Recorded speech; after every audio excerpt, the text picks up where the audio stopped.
වසර 4කට පමණ පසුව මගේ ටොෆෝලර්න් YouTube channel එකෙන් ඔබව නැවත හමු වෙන්න මම තීරණය කළා. ඒ නව අධ්‍යාපන ප්‍රතිසංස්කරණ යටතේ එක ශ්‍රේණිය දරුවන්ට නියමිත පරිසර විෂය අපාවට සත්තු තේමාවෙහි එන පුංචි ක්‍රියාකාරකමකින්. මෙම ක්‍රියාකාරකම තමයි සත්තු වාසස්ථානයක ආකෘතියක් සකස් කිරීම.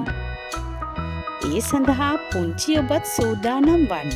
මේ පාසල් නිවාඩු කාලයේ නිවසේ සිටම ඔබට මෙම ක්‍රියාකාරකම ඉතාමත් හොඳින් කළ හැකියි. මේ සඳහා පුංචි දුවේ පුතේ ඔබට අවශ්‍යයි පුළුන් ටික. ඒ වගේම කෙඳි වර්ග, පිදුරු, ගෝනි නූල්, මැටි, ක්ලේ වැනි ද්‍රව්‍ය.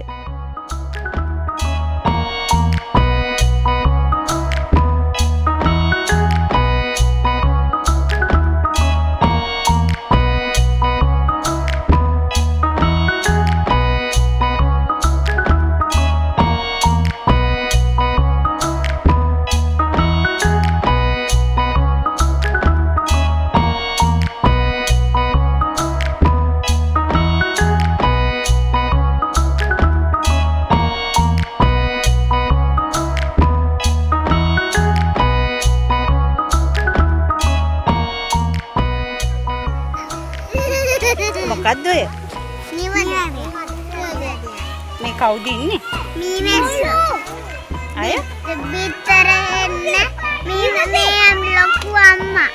ලොකු අම්මකෝ? මේ තාත්තා. ලොකු අම්මා මේ තාත්තා. මේ අක්කා. තාත්තා. බිත්තර කොට පෙන්නන්න යවන මේක මීමැස්සලා. හරි ලස්සනයි ඒ. බිත්තර පැටිලවල. මේ කවුද ඉන්නේ කූඩුව ඇතුලේ? කුරුළු පැටියේ. අය මොනවාද මේ කවුද ඉන්නේ? මේ ඉන්නේ අම්මා මේ ඉන්නේ තාත්තා. හරි ලස්සනයි.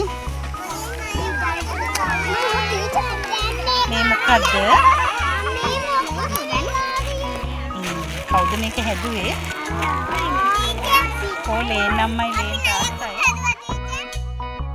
මෙම ක්‍රියාකාරකමෙහි දරුවන් නිරත වන්නේ ඉතාමත් උද්‍යෝගයෙන් සහ හරිම සතුටින්.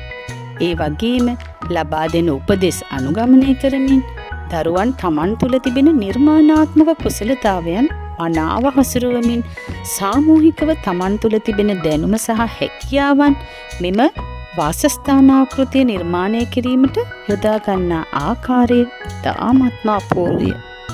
මෙවන් ක්‍රියාකාරකම් අනාගත වැඩලෝකයට ගැලපෙන දරුවෙක් නිර්මාණය කරයි.